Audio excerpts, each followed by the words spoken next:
Morning, everybody. I know it's Wednesday. I wouldn't have known what day of the week it was up until today. It's been pretty routine. Once you start training camp, it's kind of Groundhog Day, in a good way. But having this little change up, having the morning off, players, got a chance to sleep in a little bit was good.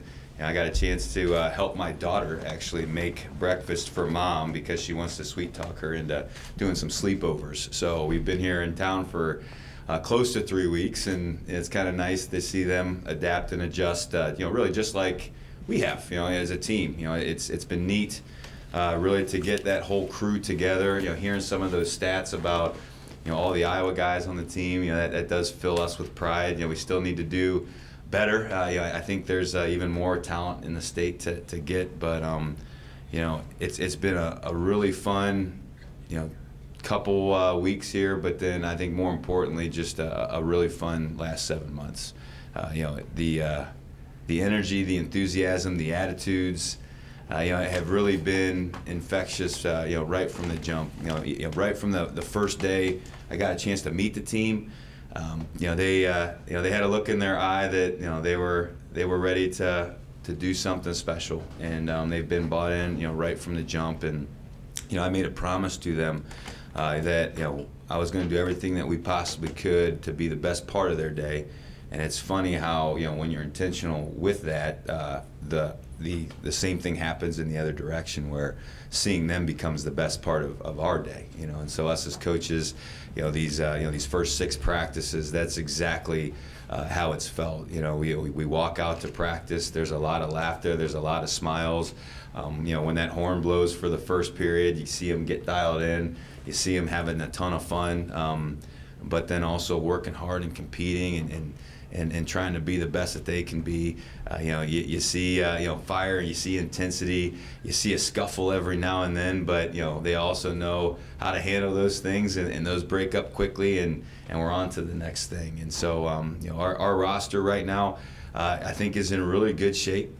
I've said this a couple times. I'm very familiar the last 11 years going against teams in this league, and how phenomenal the talent is, the coaching is, just those programs in general.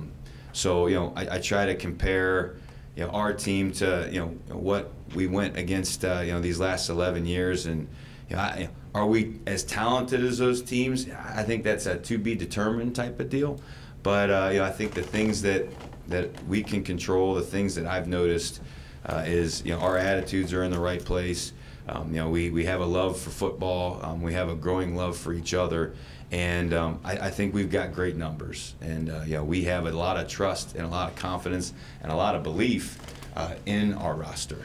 So I don't have there's very few guys on our team right now that I would not feel comfortable throwing out there against any team in any situation. So I think if you look at what are the positives of our team right now that I can speak pretty confidently about, is I think we have some pretty good depth. How talented that depth is, to be determined. But I do think us as coaches and across the board, all those 9 positions, there's plenty of guys that we feel good about. Hey, throwing out there, we know they can hold their own and make some plays for us. So.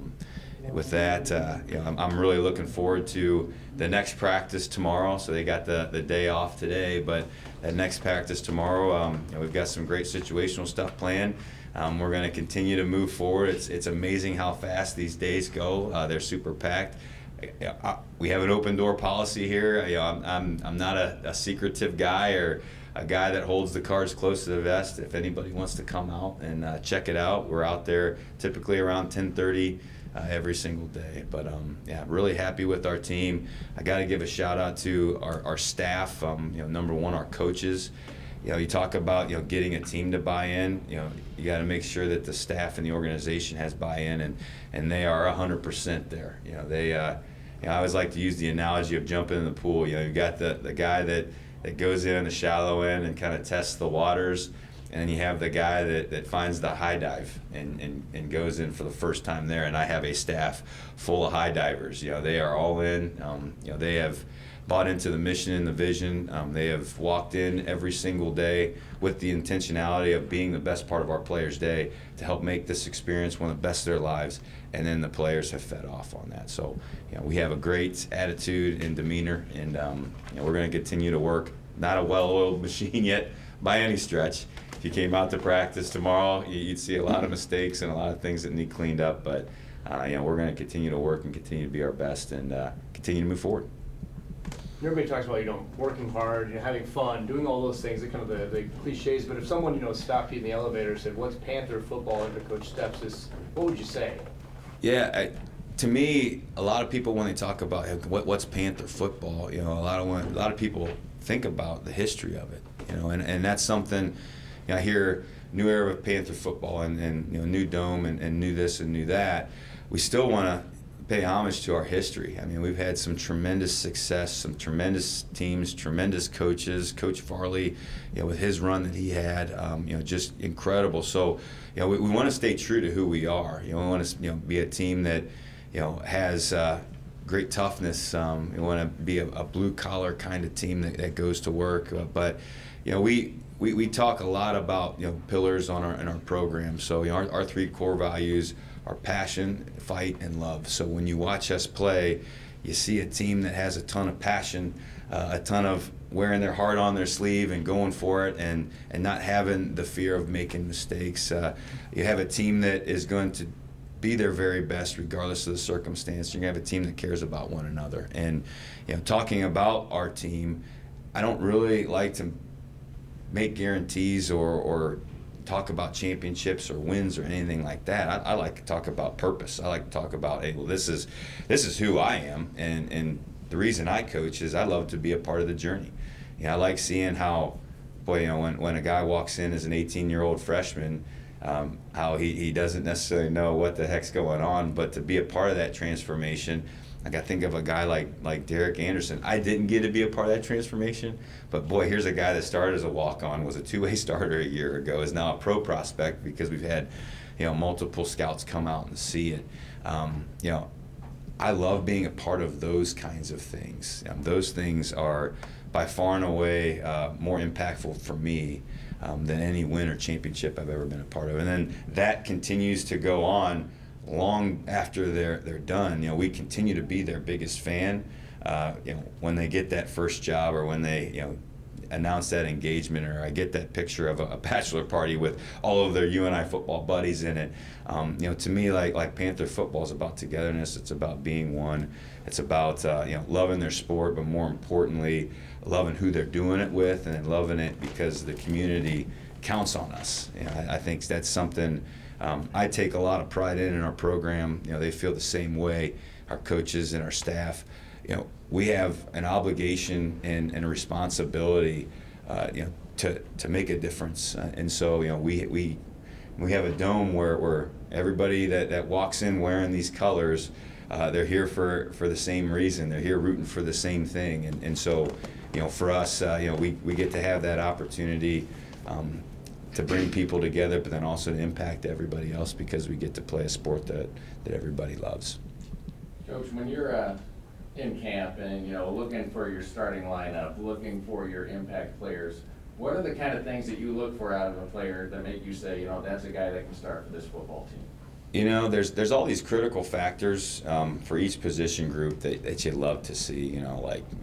Defensive backs, man. You want to see a guy that can tackle. You want to see a guy that can play the ball in the air. You want to see a guy that can play man coverage. So each position has those factors. I'm more interested in response. So when things don't go well, what's the body language? What's the next play look like? Is it a guy that after that play, slouches his head or his arms go up looking for a coach to blow a whistle to say, hey, that was a hold? Or is it a guy that taps his head, walks up to a teammate, gets him fired up and refocused to play the next play? The starters are the ones that can do that consistently over time, and we call it the cycle of the snap here, but it is about playing as best as I can from snap to whistle, but then how quickly can I process that and move on? And so when I watch practice, I'm paying really close attention to okay, that was a great play. What was the response? Hey, that wasn't a great play. How's he going to bounce back from that?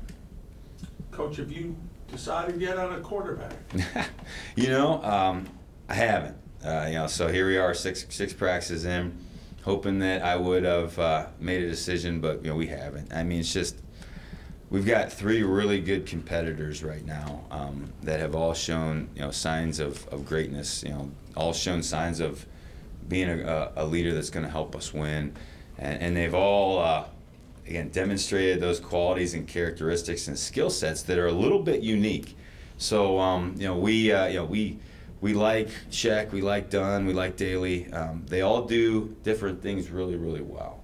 So us as an offensive staff, we're going to have to continue to evaluate, continue to grade those throws, accuracy, completion percentage, all those kinds of things. But then, boy, are there some things within our offense where we can feature all of them? Now are they all out in the field at the same time? I don't know, maybe, but I definitely think that there's going to be a role, whether that's offense, and maybe even special teams and defense, that we can use those guys because I think they all can help us win. What's the first thing that comes to mind when asked what you've learned in the short time on this job? Oh man, what have I learned in a short time of this job? Well, the importance of UNI football is probably the first thing that jumps to my head. I remember the first time I went to the High V, over on University, like all the purple and everything, and then, I when we're driving with my girls, they're quick to point out the Panther statues, and I just think just the community and how important UNI athletics and UNI football is probably the biggest thing I learned. I knew it was going to be that way, but I think once you are in it and learn and see it and feel it, that's it. I'd say the other thing I learned is we've got some really good guys on our team. I think the number one factor for me, being a girl dad, is would I let that guy date my daughter? And it's kind of funny. We had a great conversation. Guys are coming early to our morning team meetings, and then sometimes we go off on these tangents, and one of them was like, hey, who on the team would you let date your daughter? And who on the team wouldn't? And what was interesting is there was a lot of, I'd date that. I'd let that guy date my daughter. That guy's a good guy. That's a good guy. And I think we have a bunch of guys that, they are awesome individuals. They're awesome teammates. They're awesome friends. And, they continue to try to do the right thing. We're not perfect, but I do believe that the way our program is structured, and it's been like this over time, is nothing that we're doing differently. The environment that the University of Northern Iowa provides, along with our program, these guys are really gonna make the world a better place, and that's really what it's all about. People saw the social media video of you making the Clydesdale analogy a couple weeks back. To go along with those fronts, how much healthy competition have you seen in the early days of camp? Oh, a ton. It's been great, and I love seeing too. It's not necessarily an older guy versus a younger guy, and the older guy kind of working the younger guy over. I mean, it is like it's Derek Anderson versus Tucker Langenberg. I mean, we'll have some one-on-one blocking and one-on-one tackling drills, and it's those two guys going against one another. So, there's been awesome competition. Whether it's within a unit itself. We had a great competition yesterday on special teams. Seeing who can stay attached to blocks, who can get around blocks, and so good against good there. We end every practice with best 11 versus best 11, and offense has a play, defense has a play, and just it's neat seeing both sides of the ball have some success, and then again coming together after practice and making sure that you let the guy know that hey, he may have got you on one play, and hey, keep trying to do that, and you're making me better, or the opposite, giving a guy congratulations and saying, hey man, great practice. So that the competition has been a big part of our identity. We want to make sure we provide so many opportunities, from period 1 to period 20, whatever, So guys are used to going against really good competition, and there's a lot of positions, guys are fighting for playing time, and so I'm a firm believer of playing a lot of people, so it's not just a starter, it's the pair and a spare mentality, and how many guys can we get ready to play, and our team knows that, and they're going after opportunities to get on the field. Coach, from an outsider perspective, wins and losses will determine success for 2025. Yeah. Internally, what will success look like for you guys? I think every single day it feels like we're winning. I wish I could put into words. We have a team meeting every morning. So guys go to breakfast. We have the roster divided up really randomly into 12 small groups, and so those small groups all eat breakfast together, and those small groups have a leader that's in charge of making sure everybody's there, and but they get to that team meeting early, and that team meeting isn't nose in the phone, scrolling through Instagram or whatever. There's interaction, there's conversation, there's smiles, there's laughter, and so I just those kinds of things tell me right away we're making progress. And then as we continue on the field, I can just see our team connecting and growing, and really caring about one another. And so for me, success has always, it's, yes, I know how important it is to win, but success for me is, man, when they leave this place, they could look me in the eye and say, boy, if I had to do that all over again, I'd do it in a heartbeat.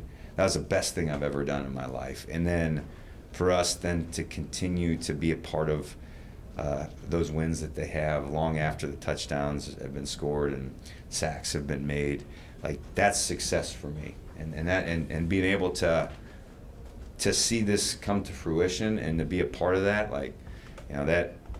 I could sleep at night knowing that we're doing things like that.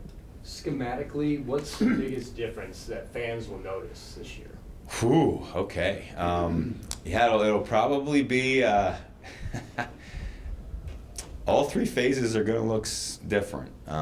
We have different structures and formations in special teams. So they'll see those things, and the football fan probably will notice those.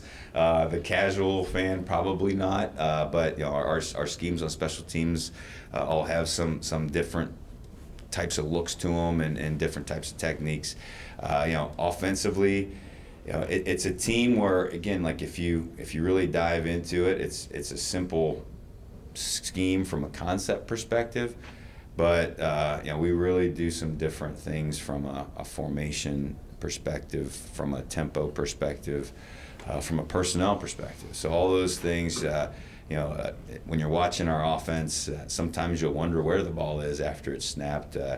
Sometimes you'll wonder, man, all these moving pieces and parts, it looks like a fire drill at times, where there's just a lot of different pieces moving pre-snap. So, you're going to see that. You're going to see a team too on offense that, we're Midwest.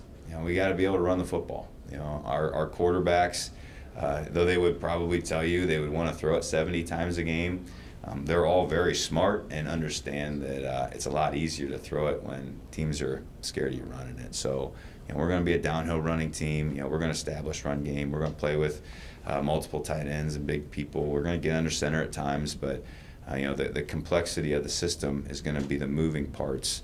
Whether that's personnel, whether that's shift trays motions, whether that's different tempos and varying those tempos throughout the course of the game.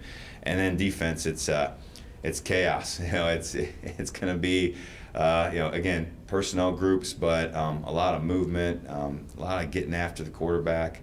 We've always had the philosophy, if there's a blade of grass out there or a blade of turf out there, we're going to defend it.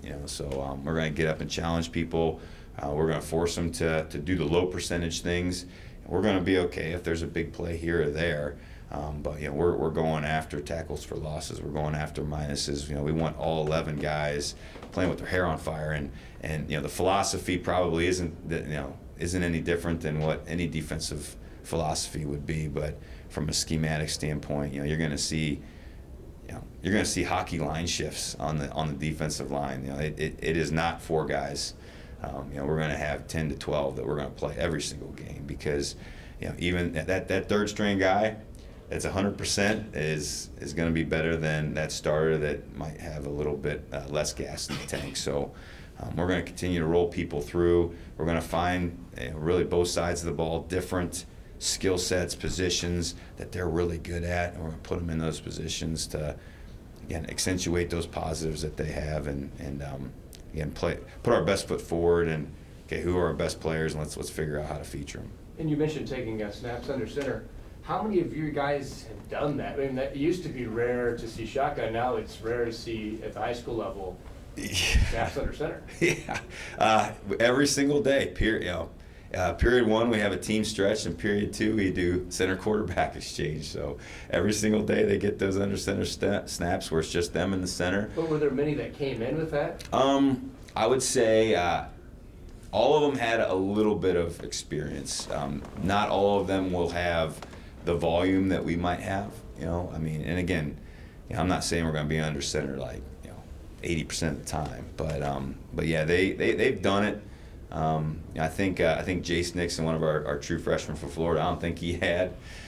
He's used to the 4 or 5 wide sets that they play down there. But yeah, they're good with it. They've handled it well. I think really it's less about the exchange and more about can I get comfortable turning my back to the defense, and then being able to flip around and diagnose things. And so that takes reps. That takes practice to feel comfortable with that, knowing that if I'm back here in the gun, I can kind of catch it and see everything at the same time, where I'm going to turn my back to the defense, and I got to trust that what I saw pre-snap, I can really quick process, is it the same or has it changed?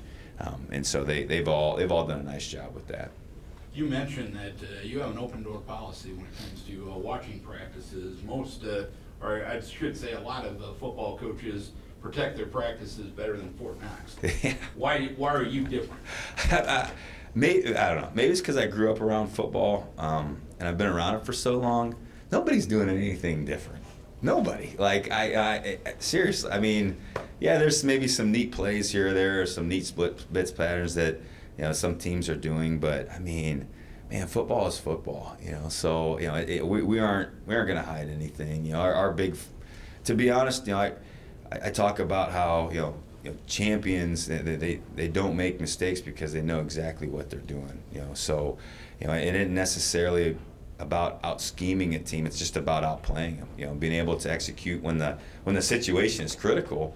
Boy, if you focus on being, overly complex, are your players going to know what to do when it really matters the most and when the stress is high? So, I don't know. I mean, I think some coaches, I'll be honest, I don't think all of them are paranoid. There are definitely quite a few that are, but I don't know. I think of some of my close friends in the sport, at this level. Again, we're all from Ohio, so maybe it's an Ohio thing, but it's kind of like, come on out, see what you do. We're happy to talk you through it. We're happy to show you what we're doing, and I think also, we have a responsibility to grow the game too. I talked a little bit about the responsibility of being, impact people and making a difference in the community. But I think us as coaches and players as well, like how can we continue to make the game popular, and that I think having an open door policy is part of that. We did a girls flag football camp this summer. That's part of that. So what can we do to keep people interested or intrigued and wanting to come back to see more? And when most new coaches come in nowadays, there's a lot of program turnover. For you, it seems like quite the opposite. Only 11 transfers coming in. What about your process coming into here has kind of led to stabilize the program rather than see a lot of guys go out the door and a lot of guys come in? Yeah, that's a great question.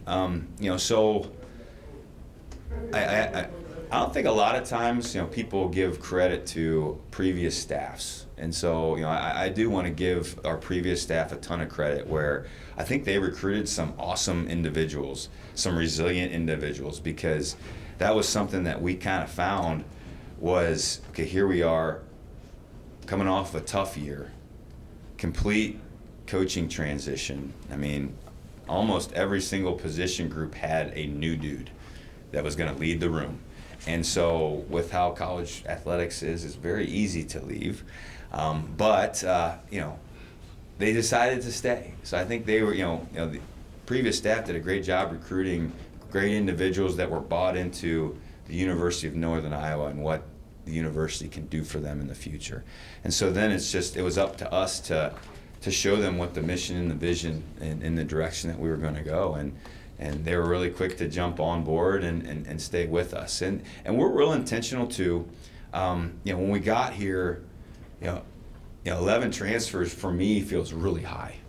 But when we got here, there were just a few holes, through attrition and injury and things like that where, boy, maybe we had a good, talented guy initially, but boy, if that guy got hurt, we had freshmen. And so it's like, wow, instead of having to count on a freshman, can we find a piece or two, still pour into that freshman and get them ready to go, but can we give them some time, and give us some time to develop that young guy and get some depth. And we were, again, great timing with those transfers. Every single one of them fit a position of need, which was the first requirement, and then two, the second requirement is we knew them previously.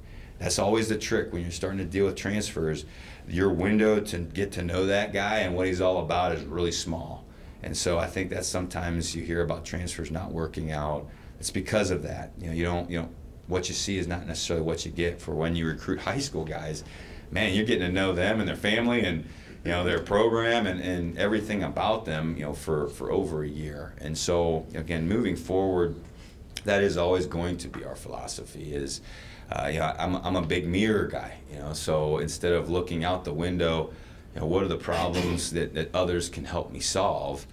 Okay, let's look in the mirror and figure out what can I do to solve the problems. And the same thing with our team. Okay, so if we have a position group, that maybe we have a superstar that gets plucked and goes to a big program. Well, let's look within our program. Let's find the next man up and let's pour into them. Let's invest in them. And I do think when you do that, you can kind of weather the storm of this era of college athletics where it does feel like a revolving door at times. Man, find those freshmen, find those high school seniors that really want to be at a place like this. That there's the boy, we want you, but you want us, and then pour into them, invest in them, next man up mentality. And so that's always been our philosophy as far as building a team. How much money do you have available for players, and how's that change from what you had at Drake? I imagine is a lot different. Oh yeah, I mean obviously the scholarship versus non-scholarship, that's a huge difference between the two. We have some clubs and some people that are together to help us with extra funding. I'm of the philosophy is if you're going to do something for one guy, you got to do it for everybody. And so things like nutrition, things like doing extra special stuff for our players. It's not just for a guy, it's going to be for the team. And our team, they know that there's not one person that's more valuable than another. Everybody on our team, everybody on our roster has a role, and every role is equally important. And so I've been pretty stubborn, when it comes to doing something special like giving a guy extra money, to stay here. I'd much rather, okay, you want extra money to stay here, well, I guess you can go ahead and go, I'm gonna pay attention to this guy now, and I'm gonna pour into him. And again, I think using extra funds, how can we help make the experience, develop our players, help them be the best they can be. I'd rather do that for the whole team as opposed to just a guy here or there. Football is really difficult, I think, unless you have Power 4 money, and you can pay everybody. I just think our sport is really different, where the minute you start treating one guy special, well, that guy's job boy, he's counting on a lot of other guys to help him do a great job. You know, if it's a wide receiver, that quarterback's got to get him the ball, and the offensive line's got to give the quarterback to give him the ball. And so I've always had the philosophy of like, hey, if we're going to do it for one person, we got to do it for everybody. Everybody here is equally important. There's not one guy that we're going to be treating special. You know, we're all for one. Does that come from talking to other coaching friends about, you know, money jealousies and things like that happening? Yes. You know, it just, the minute you start treating people differently, your locker room becomes really fragile. You know, so we have a really great locker room right now. A team that's bought in, that cares about one another, that's not about what's in it for me. You know, they're all, hey, what's in me for our team? You know, that's what their philosophy is and their mentality is. So, yeah, I've had coaches where, again, you know, why do we do what we do? We want to be a part of a journey. We want to help somebody transform to be the best that they can be, to be the best part of their day, to have an experience that's going to be one of the best of their lives. Like doing that with a revolving door where there's constantly people coming in and going out. Like, I don't know if you can ever really have the relationship that is going to last forever, which is always the goal. What can you Along tell us those about- lines, go. Go ahead. What can you tell us about the impact of the neighboring state tuition rate on the program? Oh, that's big. You know, I do want to say that we're still looking in-house. You know, we're still going to be Iowa heavy. I just have so much respect for the high school coaches in this state, and you know, 11 years of coaching Iowa high school kids. Like, you can't miss. I've said that before. You know, there's various levels of talent and how successful they've been, but man, great, the best teammates, the hardest workers, the most dependable. So, you know, we're going to really be intentional and find, okay, can we find all of our needs in the state? But boy, there's some really good football in all the states that touch us. You know, Wisconsin is, I think, kind of the next spot that we would probably look. They're really close. There's not a whole lot of competition in the state, you know, and so the proximity and that, you know, demographic there, like, is a big deal. But when now all of a sudden those players aren't as expensive as they used to be, you know, for us, and so, okay, well, now we can take, you know, that money that we would have spent, you know, to get them, and because they're out of state, and we can start to use those funds to do other things. And so all of that, you know, our whole roster is going to be in state, you know, here very, very shortly. And so to be able to use those extra funds where, okay, we were allocating them for the extra cost of being out of state, to be able to now take those funds and use them on the whole team is going to be a big help. And when it comes to your receiving room, there's not a returner that has had over 200 yards. So you mentioned your quarterback not knowing who your quarterback. How confident are you that whoever takes the snaps under center has the tools around him to be successful? I tell you, so I can remember who asked the question, like, what do you, maybe it was you, that what are people going to expect when they see, you know, offense, defense, special teams? That group is exciting.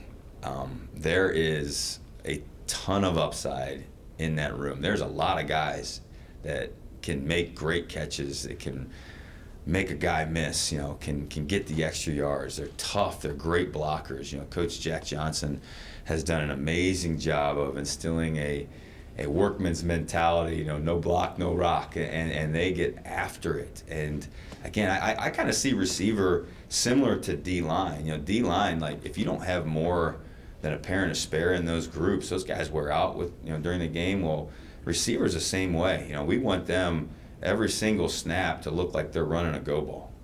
You know, whether they're going to run to block the safety or whether they're, you know, trying to score a touchdown, we want it all to look the same. Well, that's hard to sustain over 4 quarters, and so you know, we have a really good room, although not as experienced.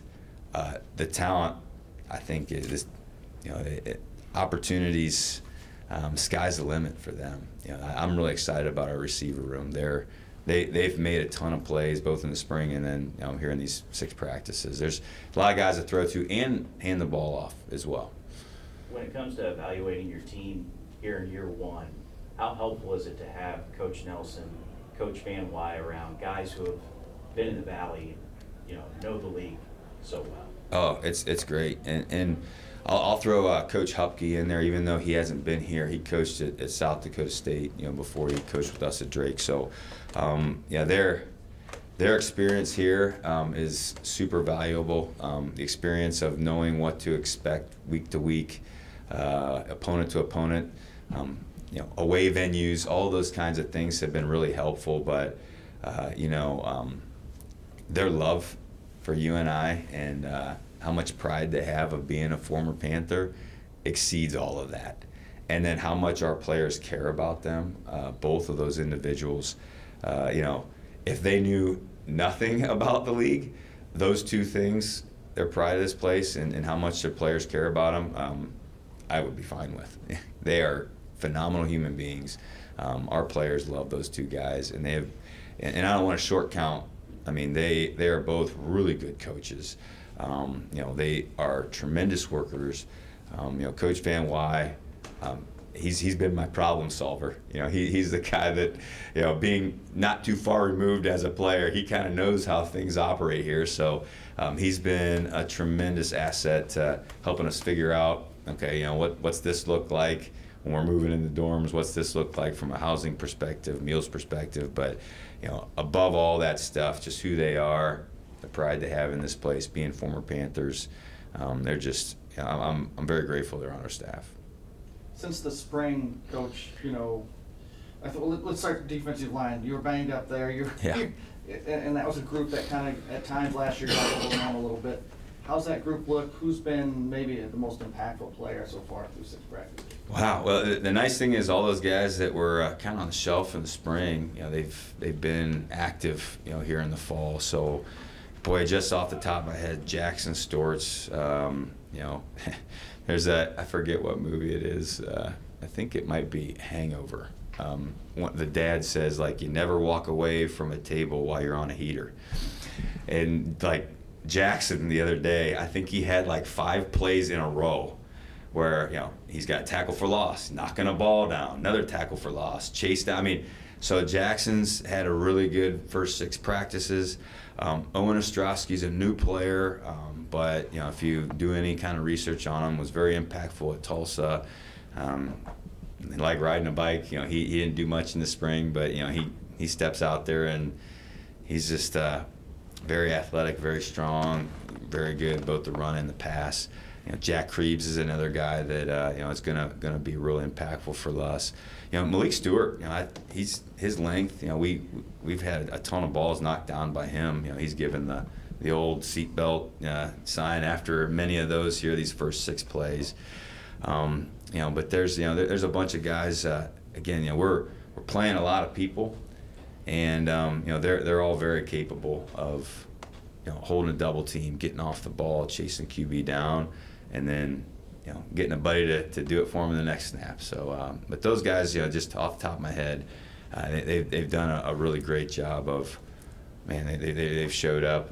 They've made impact plays. On offense, you always want to stay on schedule, and they've made the plays. Here these first 6 practices that, man, we're going to struggle to convert on third down. Jamarian is another guy.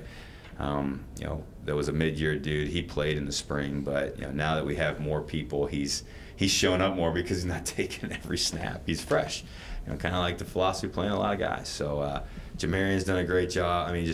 That room has some bodies now. I'm pretty pumped up. Jalen Pettis, another one. He's new actually to us in the summer. He came in the summer, and he's going to be another person that people are going to oh, and who's that? Oh, that's Jalen. He's pretty special. So he's got some good twitch to him and some good bend and plays really hard. And that's in that position. If you're a little bit light, maybe you're not as athletic, but you're playing as hard as you can. It tends to work out. Same thing. Let's look over to the offensive line. You graduate both tackles. Who are the front runners at left and right tackle? Yeah, Blake Anderson's going to be a stud. He's a good leader.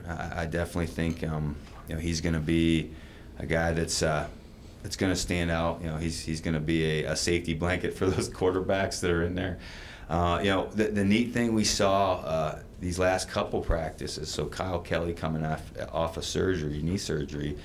he's gotten in there, these last couple of days and he's looked pretty good. I mean, a little rusty, but kind of like riding a bike. Gavin Proudfoot's been in there and has done a nice job. Jack Hearn, he's a guy on the interior that's been showing up and doing some nice things. That group, with Coach Nelly, he's going to get them ready to go. So whatever experience we're lacking in some of those positions, we do have quite a few guys that on offense, we feel really good about. What was the conversation like with Derek Anderson? He's going to be playing one way this year, right? Yeah. So what was the conversation? What was the decision-making process going into that? Well, that was the one thing I did is I said, I promise I won't make you do that again. And it was more questions coming from me. It's like, how did you do? Like, how did you survive that? Everybody talks about Travis Hunter and like playing wide receiver and defensive back. Like that's easy compared to what he did, man. He's like putting his face in the fan every play, being in the trenches. But he, to be honest, whatever we would have told him to do, he'd have done it. If I'd asked him to play both ways, he would have done it. Now behind my back, he'd been like, he may have had different words, but I love that kid. I mean, he is everything that is right with college football. He's the guy that showed up not asking for anything other than an opportunity, and he worked his way into being a captain and being a pro prospect. Like it's been neat having scouts out of practice every day, and so we a lot of times it's a need thing. Okay, do we need tight ends? Do we need DNs? And we felt like having him in that tight end room was important for us. Schematically, we want to make sure that we have multiple tight ends that we can play with, and so that made a ton of sense to keep him there. And again, seeing him as a blocker, that's probably his strength, is when we attach him to the formation, and he can get off the ball and cut people off and move people. But I think he's really grown as a route runner, and he's got some pretty soft hands for a big guy. Who's the incoming freshman least likely to get a red shirt? Wow, that's a good one. We have a really good group of freshmen, but it does feel like it feels like we're pretty solid, to where we're not going to have to play any of those guys. If I had to rub a crystal ball, the position group where we usually it's usually a DB, so maybe a corner.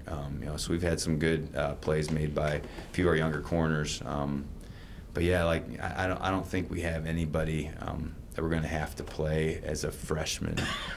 Though we do have 2 300-pound defensive tackles that are freshmen. So, Theo and Braylon, they definitely look the part already. I think a lot of guys on the team thought they were a transfer from somewhere because they just look older. They're already 300 pounds and massive. So they're learning how to play the position, and maybe they provide some depth down the road. But right now, I think our upperclassmen are gonna help us and give us the depth we need. Do you like the way your schedule is set up? For the season? Yes. I've heard a lot like, boy, that's a tough stretch. I was like, we're in the Valley. Like, how could you not have a tough stretch? It's just, it doesn't matter. Like, we, from the first game to the 8th conference game, it doesn't matter what order it is. It's just going to be a fist fight, every single game. So, I don't really, to be honest, pay attention much to the schedule. We have 12 opportunities, 12 guaranteed opportunities to try to be our best. And so that first opportunity being Butler, here in the Dome. I'm really excited about that. I guess, do I like the schedule? I love that we open up at home because I've never been to a game in the Dome in my life. And so that's just means it's going to happen sooner rather than later. So I'm pretty pumped about that. But yeah, the schedule, I think we have the opportunity to play a game we love, and so whoever's on that schedule, I'm just going to be grateful to be a part of it. Yeah, you guys were not, picked to finish in the top half of the conference. How much do you talk about that? None. The players do, and in my opinion, they can. If they want to talk about being disrespected or being the underdog, I'll let them do that. I don't like focusing on what others think and what others perceive that we are who we are. So If the players want to use that as fuel, awesome. If they want to use that as motivation, that's great. Teams don't respect us. Coaches don't respect us. When I start hearing negative talk, I kind of look at them. Well, what have you done to prove that you deserve something better? Nothing. So we haven't earned anything yet. So instead of focusing on what others think, let's focus on what we think of each other. And so we haven't paid much attention to the preseason stuff. How much growth do you want to see out of your guys between now and the 3.5 weeks before you kick it off for real? Oh, in a perfect world, yeah, when we kick it off for real, we're this well-oiled machine and we're not making any mistakes. I am a realist though. We're going to have our good days and our bad days. And my dad, always would say to me, it's never as good as it seems and it's never as bad as it seems. So I try to remind Coach Nelly of that when we're walking off the practice field and it doesn't feel like we blocked anybody. I'm like, hey man, we're going to turn the tape on and there's going to be some good stuff in there. So, from a growth perspective, I just want to make sure we continue to control what we can control. Are we grateful to be out at practice? Do we have joy in what we're doing? Are we staying optimistic and positive with one another? That is important to me. If we can continue to do that even after a bad day, if we can come back from a bad day and have a good day, I think we're having growth. And again, it's us collectively as a team. How can we end each day better than we started it? But then individually, when we look in the mirror, like, okay, did I leave myself better than I found it when I woke up? And so that's growth to me. Can we continue to think that way? Can we continue to have the belief that, my skill, my talent level, my abilities, if I continue to show up and be disciplined and do everything I can, I'm going to be good enough. You don't have any, you're not certain yet on quarterback, but do you have a deadline when you want to name one so you can really start game planning for he's going to take the bulk of the stats? Yeah. All three of them might play, right, but he's going to take 80% of the snaps. When do you make that decision, or do you have a deadline when you're going to make that call? Definitely like day by day. We're okay. Is there somebody that's pulling away from the pack? Is there some separation that we see? If I had to give myself a deadline, we're going to have a scrimmage. Our first scrimmage will be a week from this Saturday. So we get to that scrimmage. Probably going to take the red shirts off of those guys and see how their performance changes when all of a sudden, like, those defensive guys aren't stopping anymore.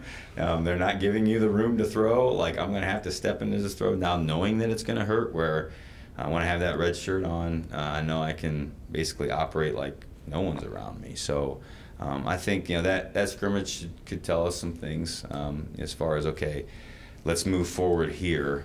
Again, like I said, they all have great skill sets and qualities and characteristics. How can we be creative offensively to keep them involved? I think that's important.